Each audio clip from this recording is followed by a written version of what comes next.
In 2015, Robert Durst stepped into a bathroom during a documentary interview. A microphone was still clipped to his shirt. He believed the recording had stopped. It hadn't. What he whispered to himself in that silence, in those few unguarded seconds, unraveled 33 years of practiced innocence. How does a man remain connected to 3 suspicious deaths across 3 decades, stand at the center of multiple investigations, give television interviews from inside the storm, and walk free again and again? What does it take to finally break a performance that flawless? And what does it cost the people who needed someone to believe them long before a microphone did? Robert Durst was born in 1943 into one of the most powerful real estate dynasties in New York City. The Durst organization had shaped the Manhattan skyline, Rockefeller Center, Times Square, billions in commercial property. Robert was heir to all of it, but the inheritance came with a fracture line. At age 7, he watched his mother fall from the roof of their Scarsdale home. Whether she jumped or fell was never conclusively determined. Robert was the only witness. Those who studied him later noted that something calcified in him after that, a detachment that sat just beneath a polished, composed exterior. He studied at Lehigh University, then UCLA, where he met Kathy McCormack in the early 1970s. She was warm, driven, months away from completing her medical degree. Friends described their relationship with a consistent word: volatile. They married in 1973. By the late 1970s, the marriage had corroded.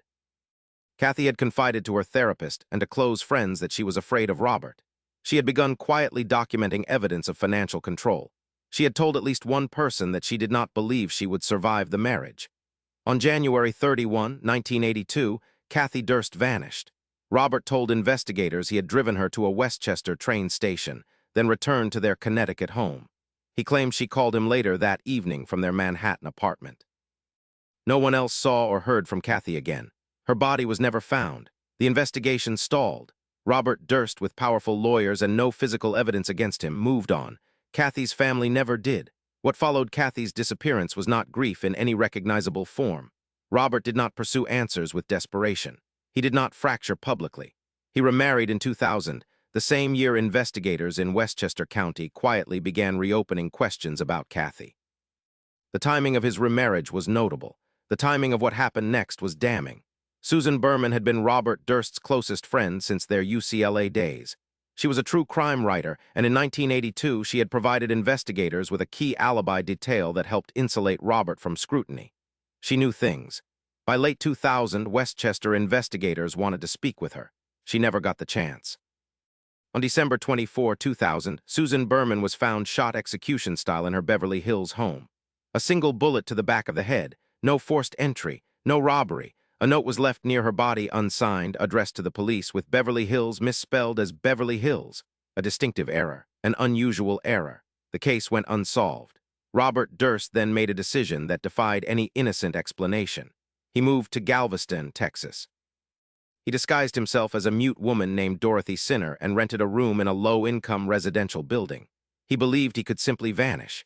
In September 2001, the dismembered remains of his neighbor, 71-year-old Morris Black, were found floating in Galveston Bay.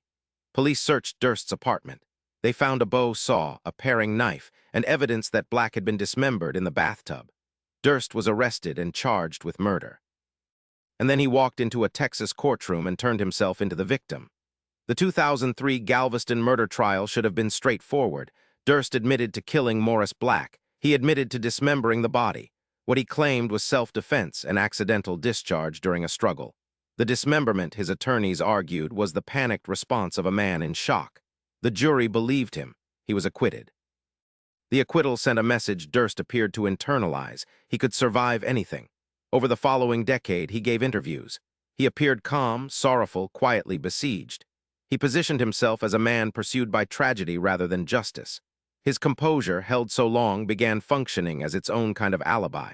Meanwhile, investigators in multiple jurisdictions were building something else.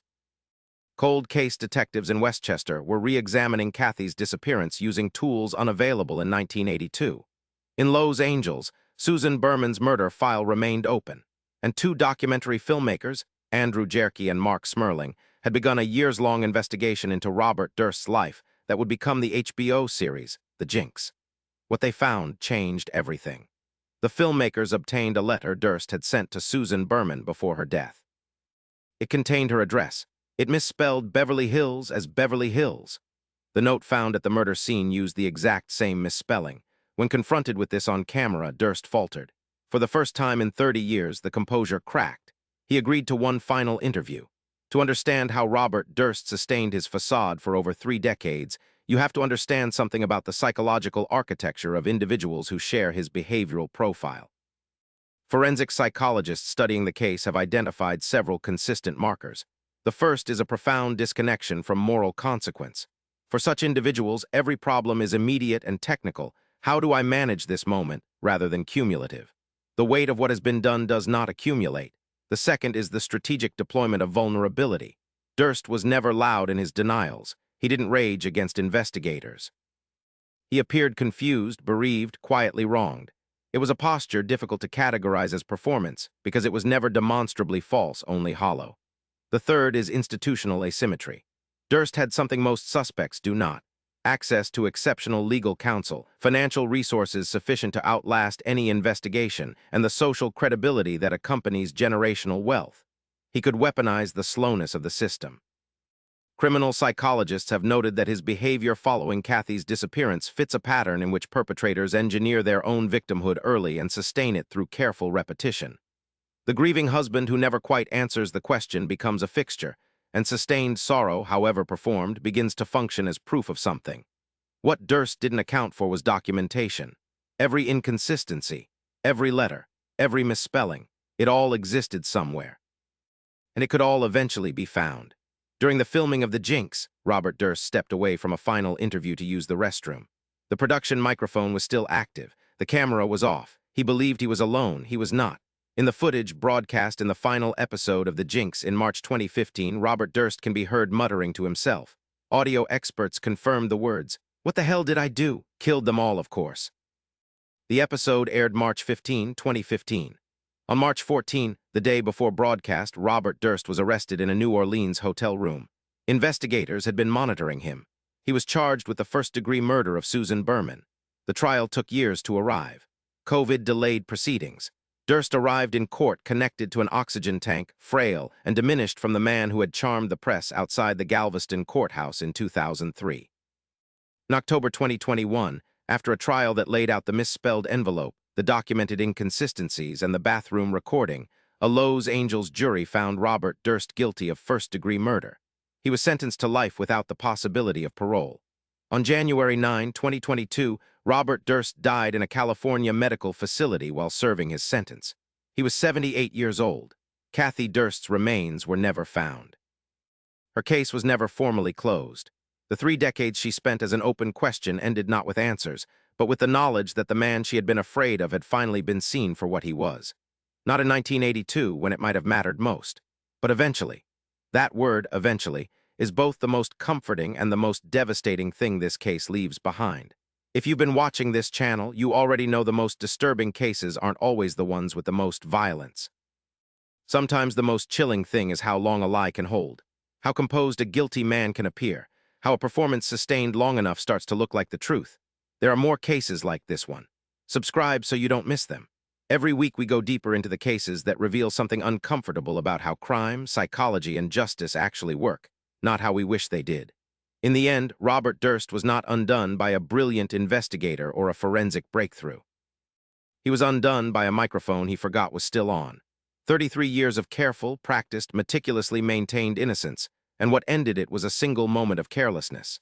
A bathroom, a whisper, an audience of no one he thought would ever hear. Which leaves the question this case refuses to let go of. If the microphone had been off, if the documentary had never been made, if one letter had been spelled correctly, would any of it have come to light? For Kathy Durst, that answer is the hardest thing of all to sit with. SEOTAGS. True crime, cold case, criminal psychology, unsolved, forensic investigation, Robert Durst. The Jinx documentary, false innocent, victim manipulation, murder documentary, true crime 2025, cold case solved. Psychological manipulation, criminal profile, documentary crime description. For 33 years, Robert Durst performed innocence convincingly enough that courts, cameras, and investigators couldn't crack it. The heir to a New York real estate dynasty, Durst was connected to 3 suspicious deaths spanning 3 decades. His wife's disappearance in 1982, the execution-style murder of his closest confidant in 2000, and the killing of his Galveston neighbor in 2001. Each time he walked free. Each time the composure held. This is the documented story of how a man weaponized grief, outlasted investigations, and sustained a performance of victimhood for over 3 decades, and how a single bathroom microphone finally ended it all. Featuring forensic psychology analysis and the full documented timeline from 1982 to his 2021 conviction. True crime, cold case, criminal psychology, forensic investigation. Subscribe for weekly deep dives into cases that reveal how crime and justice really work.